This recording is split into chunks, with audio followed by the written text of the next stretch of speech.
All right, here we come into the final set of speakers today, and kicking us off is Jeff talking about complex trade-offs in the modern LED lighting landscape. So, Jeff, over to you. All righty, thanks, Mark. So, hello everyone, and thanks for joining me today to dive into horticultural LED lighting from what I hope will prove a helpfully different and nuanced angle, as it's obviously a frequent topic for presentations these days. So, my name is Jeff Mastin. I'm the Director of Lighting Science and Products for TotalGrow Lights out of Michigan in the US. I've been working with TotalGrow since our beginning about 14 years ago, which is pretty close to the beginnings of the horticultural LED lighting industry overall. And we're an LED lighting company that prioritizes sort of over-the-top customer service and guidance with the help of a very extensive standard and customizable portfolio of lighting types with the sometimes attainable goal of having an ideal solution for any situation. But over our history, total grow, the grow lighting industry and the LED industry as a whole, not to mention my own approaches, opinions, understandings, have evolved drastically, and they'll continue to do so. So when I do lighting talks like this, I usually start off by addressing the foundations of horticultural lighting quantifications, like metrics, to make sure we're all speaking the same language before getting into any particular focus area. However, today I'm instead going to start with the foundations of how this industry has evolved into what it is today and why that matters as you navigate the products, opportunities, the challenges, the marketing pitches, the research data, and other things that can be or at least feel inconsistent or at odds with one another sometimes. Ultimately, the goal is to equip you to better tackle the question of what lighting approach actually fits your unique goals, your constraints, your market, your environment, by taking a step back and focusing on less on any one approach in relative isolation. So we'll start with the distant past of 10, 15 years ago, when advancements in LEDs were beginning to rapidly expand what was possible in horticultural lighting, but not necessarily what was practical. So this early era had high product costs, unproven equipment, technologies that sometimes came with disappointing actual lifespans, and distrust due to exaggerated claims by some and efficacies that didn't actually always have a big advantage over high pressure sodiums. But it was a very valuable time of learning for both growers and manufacturers about plant responses, what makes a light easy or difficult to work with from installation through long-term maintenance, and the foundations of basic plant lighting needs. So after this early trailblazing, we entered a period where a couple of main things progressed drastically over the following several years. First and foremost, cost improvements. The cost per photon of output of grow lights improved dramatically. For example, our very first light fixture from about 13 years ago, it was a 155 watts, somewhat bulky light with a pretty intriguing little optic inside that originally had an efficacy of about 1.3 micromoles per joule. It had a lovely spectrum, but it cost over $700. So that had a cost efficiency number of about $3.50 per micromole per second. And that dollars per ppf metric is one way to have a really helpful snapshot of how much it's ultimately going to cost up front to meet your lighting needs. And for comparison, today our most cost-effective options cost less than a 20th of that in terms of price per photon. And even the more feature-heavy options are going to stay under that 1/10 mark for that dollars per ppf. So to be competitive today, those are the sorts of necessary numbers that we have to be doing. Another very big change is efficacy improvements. And you could call this 1B because it's also in the raw economics category. Even that most cost-effective option I mentioned in terms of the CapEx, the dollars per ppf, it has over double the original old 13-year-old efficacies of that 155 watt light. And any basic decent commercial grade LED grow light today, it's going to be over 2.5 for PPE of efficacy. And those are marks that HID lights just can't hit. So the those jumps in efficiency of doubling the baseline were a huge progression in that 4 to 10 year ago window. And at the start of it, it was more of a 1.5 for PPE. Then again, now it should be over 2.5. And the higher end ones can be another 50% above and beyond that. And a lot of that convention is because of red diodes. It was in this range where red LED diodes became far more efficient and far more cost effective. And while there's been continued improvement, so much of that happened in that like 2016 to 2018 window of being able to make the big doubling that can't happen again physically. Finally, the other big change in this now is acceptance. So we have a certain typical amount now of going into a greenhouse grower's facility in the pre-2015 years. The owner's immediate comment was, if you're here to try to sell me LED lights, there's the door. We finally actually left after a couple hours of great, honest conversation about what really could be done at that time. And over the next couple of years, he did do some small lighting installations, which gradually expanded over more years until we eventually had most of his facility lit with projects that either he or his successor had done. So he was like many growers whose operation had succeeded over the decades because he made well thought out, wise decisions based on reliable information and experience, not jumping ahead based on someone else's claims. And as exciting as it would have been for us if he had made a big purchase right from the start, it's not how savvy growers do it, and it's not how they should respond to something improving. So they're much more comfortable taking small first steps as possible to prove it out and gradually increase their investment as the understanding of the risks decrease from those resulting successes. In recent years, the wealth of research, of case studies, and the overall acceptance of LEDs in the industry allows cautious growers to learn from the successes and the failures of neighbors near and neighbors around the world to feel more comfortable much more quickly jumping forward with LEDs.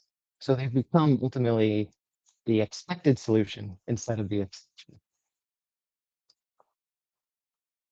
And during this time, the LED companies that became most established, they maximized some combination of these three areas. So some were really effective at marketing to maximize acceptance. Others prioritized initial costs and provided effective lights at very cost-effective prices. Some prioritized efficiencies and competed to lead the industry at lower operating expenses.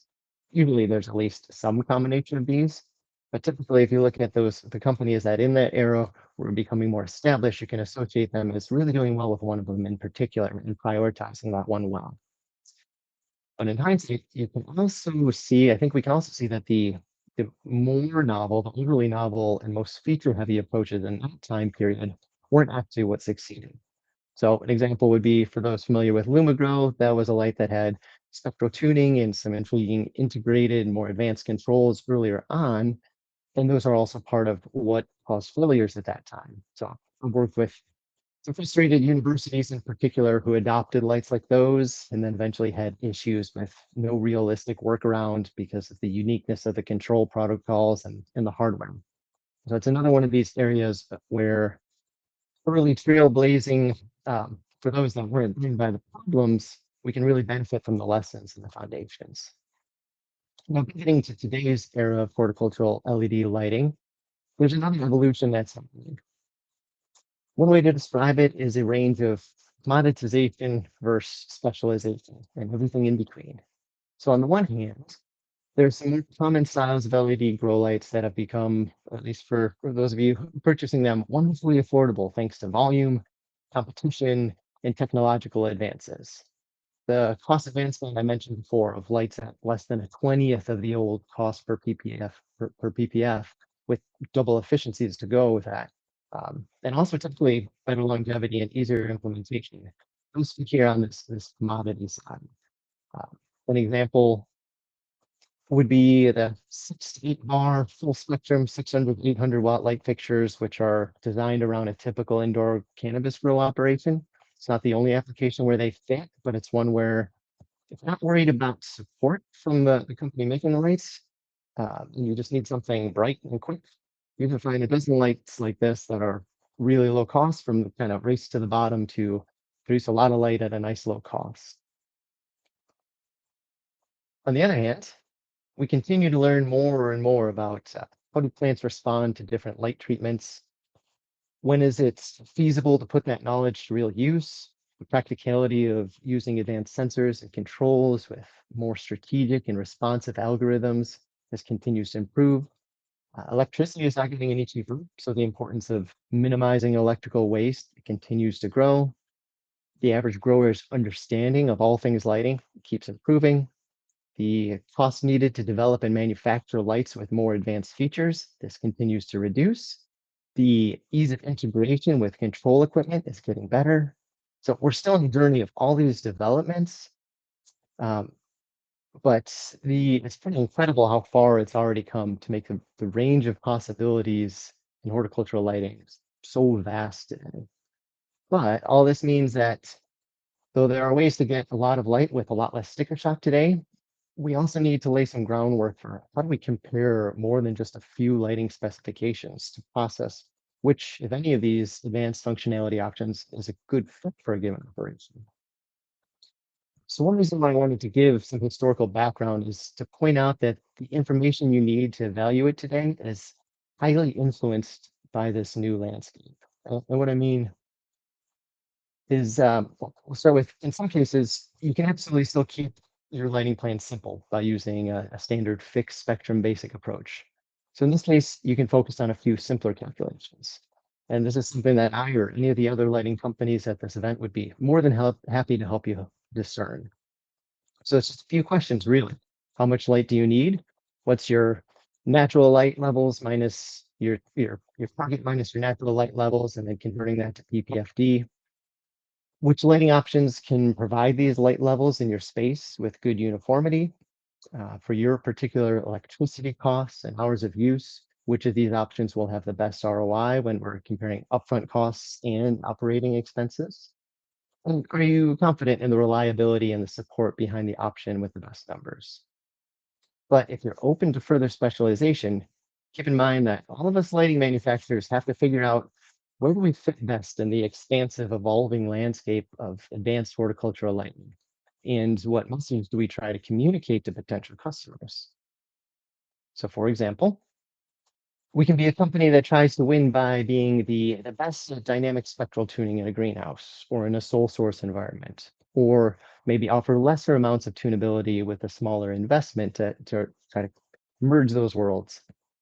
We can try to win by having particular spectra or sets of spectra for very specific goals to make the perfect light for roses or tomatoes or leafy greens. We can try to have the best scientific foundation from extensive internal testing and commercial grower tests and university tests. We can offer strategies to deliver the highest intensities or the highest efficiencies, or provide the best of the best support. We can make more complete grow systems with lighting integrated into other structures and systems. We can do better environmental control by removing heat through water cooling or distributed power or fans in the lights that direct heat wherever desired. We can do advanced directional control through optics, reflectors, adjustable light angles, and so forth.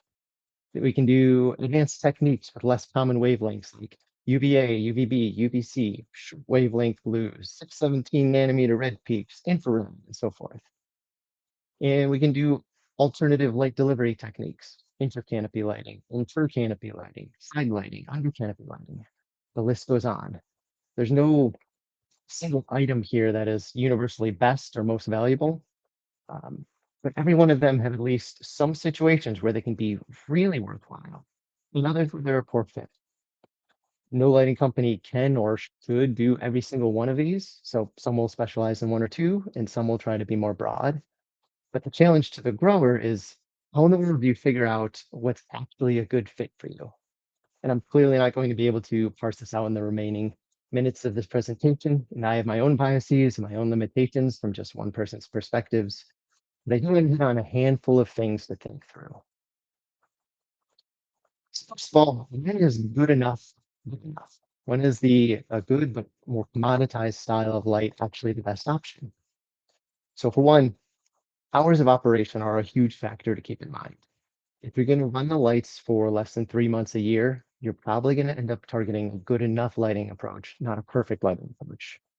For example, if advanced efficacy tech or other features would allow you to reduce your power consumption by 25% compared to a more basic approach, look at the ROI to decide if the bottom line is actually appealing. These numbers are going to vary drastically case by case, but just to pick an option and give a version of this, if you're running your lights for 16 hours a day, 12 weeks a year, so 1,344 hours per year, and if your power cost is 18 cents per kilowatt hour, well, if you look at a kind of a basic light, so say 2.6 GPE, 660 watts, and for your volume and the light you're looking at, you're going to get it for $400 per month. Well, in this case, it's going to cost you $160 per year to run. And if we compare it to a hypothetical light E, which is going to use 25% less power, some combination of power efficiencies or advanced features so that it needs 500 watts instead of 660 watts to accomplish the same yields, the same ultimate response in the plant. But if that light costs an extra $250 because it's a $650 light instead of a 400, the $40 per year it's going to save you in power is more than a 6-year simple ROI. And while that's not a terrible investment, most growers are going to have lower hanging fruit that would be a better use of that extra funds. Another case where less might be more is depending on what sort of future uncertainties you have. So perhaps you're trying new crops or have frequent changes in what crops you grow because your customers change what they're ordering from you, and crop to crop has very different amounts of light need. So you might just not need very much light in future years. Or maybe you're looking to retire soon. Or if you're in the cannabis industry and there's certain uncertainty around legal changes, there's all these different reasons why maybe you keep your investment simpler, lower, and your process simpler. And so there's versions of versatility that are valuable in this case. One way to get versatility is by doing things like dynamic lighting approach to have a tool that you can tune to whatever the future holds. But there's other versions of versatility of just investing less so you have the money and starting with a simpler baseline and then adding in a flexible way. These are a couple of pictures of where we've added pure far red lights or pure blue lights to setups so that we can put the right amount of a photomorphological manipulation in the spaces where it's really needed. And they can be moved as their operation or the research goals change in the future. It's a little less sexy, but sometimes it's a great fit to do these alternative versions of versatility. And also add that the more natural light present, the less an LED spectrum will influence morphology. If you've got 12 moles from the sun and 4 moles from your LEDs, a little spectral change won't change much in the plants. So when are the more intriguing advanced approaches justified? And a handful of things to think through here. Once again, hours of operation. The more you run the lights, the quicker the ROI on anything that improves yields and efficiencies. Electricity costs, the more expensive your power, the quicker the ROI. If you're lucky enough to have low power costs, again, that's going to push you more towards the simpler things because you can be a little more wasteful. And it will be fine for your bottom line. This is the capacity of your team to actually handle all of this. If your grow team is already overwhelmed by the amount of things they're managing, adding more variabilities in light might not be a good idea. But if you have a savvy team and you have a good way to have continuity, even if somebody leaves for another job, then think more advanced tools that require a little more hands-on work might be very worthwhile. The piece is how much changes variation do you have in your growth goals, specifically in a single space. If you have a huge variety of crops, you probably can't realistically do too much dynamic spectrum sorts of tunability. You just need some versatility and one size fits all. Or if you have a single crop that really stays the same in what you're trying to accomplish the whole time, pick a fixed spectrum that accomplishes that and don't invest more. But if you have a moderate amount of variation, either from sowing to harvest or a couple of different plants that cycle through your grow space, then having the tunability to adjust based on those different goals could be very worthwhile. Another topic, kind of a big one here with a lot of things to think about, is infrastructure and setup and the environment. So many of the features I listed previously are not about dynamic lighting, but are variations on the default lighting plan, which is basically 120-degree beam angles and a large grid of lights that just overlap in their pattern. And that simple version is great when you have a big grid of lights, continuous grow area, plenty of height, everything overlaps and becomes uniform. But if you have too much height and light gets wasted on walls or walkways, you might consider a narrower output pattern. If you have too little height, you might have uniformity issues and need broader output patterns, or a higher quantity of a lower powered fixture. If you have lots of aisle space, then you're going to have a lot of light wasted on the ground unless you consider alternative output patterns or reflectors that focus light only where needed with good uniformity still.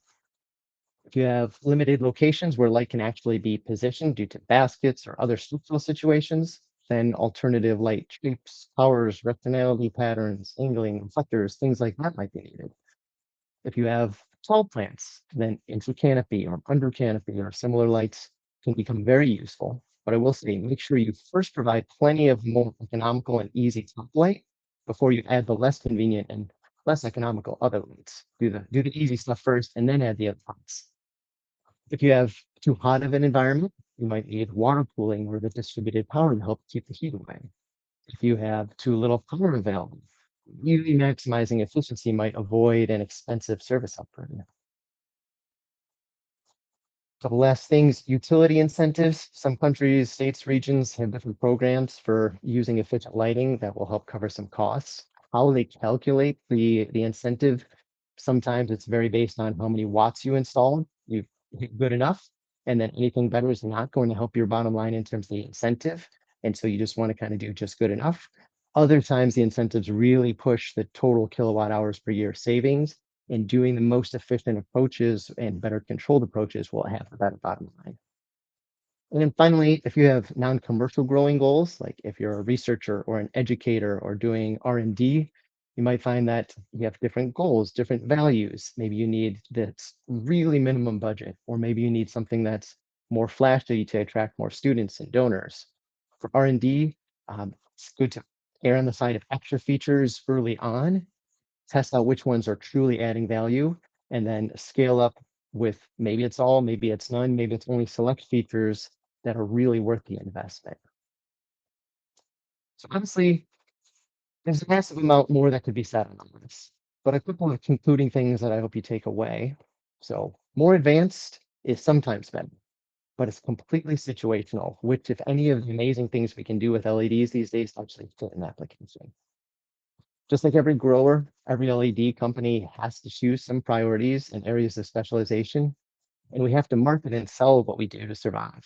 So here is something we share why we're the best, but also take a step back and question what would happen if you simplified or if you took things to the next level. You can't explore every possible option, but you get at least 2 or 3 opinions and options and evaluate it with both optimistic and pessimistic assumptions about the impacts, the usage, the cost, etc., to evaluate those bottom line ROI impacts of, are what we sure it's going to be worth it? Is it maybe worth it? How aggressive to be? And finally, find trustworthy guides. So learn from those who have tried things you're considering. Make your suppliers earn your trust.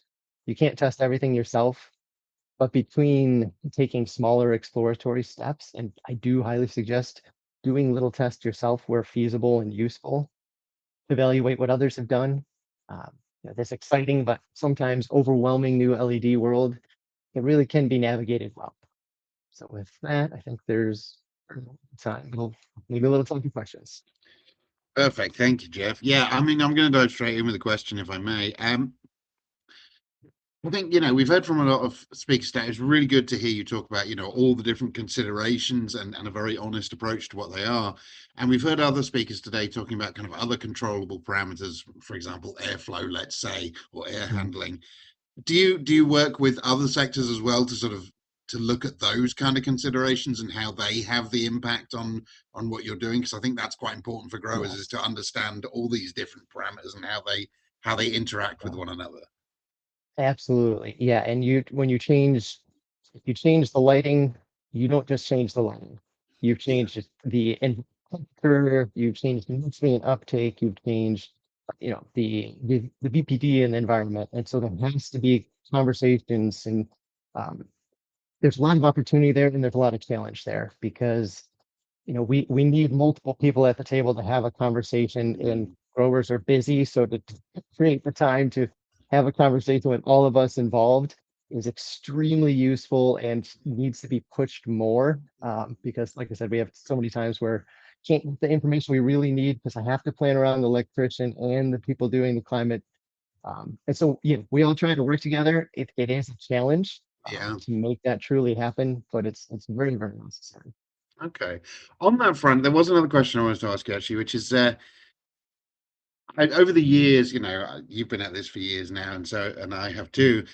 Many growers sort of, because LEDs have this incredibly long lifespan, they get kind of caught out by the fact that they do still have to be replaced at some point, right? And Yeah. it's a big operation to do that. So how important is it having that kind of plan in advance for like maintenance and replacement and all of these kind of bits as you go along through your growing operation? Yeah, there's a couple things I would keep in mind. For one, any good light is going to have a 5-year warranty. So you definitely, your investment should have proven worthwhile in 5 years. So that's just worst case scenario, even if things are disappointing and whatever, by the time you're out of the warranty, if it hasn't been worthwhile by then, it probably wasn't a good decision. 10 years is a more realistic guess as to how long should you truly be able to count on the lights, but make sure it's already good at 5. The lights themselves, our earliest lights there, we had things too integrated. So if a power supply failed, it was a huge pain to change it. Where you have quick connect, disconnect things where, because if a light fails, most of the time it's the power supply. It's nothing to do with the diodes. So that's something to pay real attention on is if that does fail, what is the company going to do about it and how easy is it to just pop it off and pop the new one on? So yeah, those need to be thought about. Realistic expectations of it's still an electronic device. Life happens. It's not going to last 50 years. Yeah, So, yeah, absolutely. All right, well, Jeff, thank you so much. That was really interesting, and I say I really appreciate it. I'm really enjoying today actually that so many speakers, including yourself, are just coming in here with a very honest perspective of saying you need to have thought about this and that, and like weighing up the trade-offs. I think it's a real sign of kind of maturity in across the industry mhm. to a large extent that those kind of conversations are happening now. So yeah, thank you for sharing that with us, and thank you for being with us today. Do reach out to Tom, Jeff, through the either through the platform or through the information he's given you there in the slide there.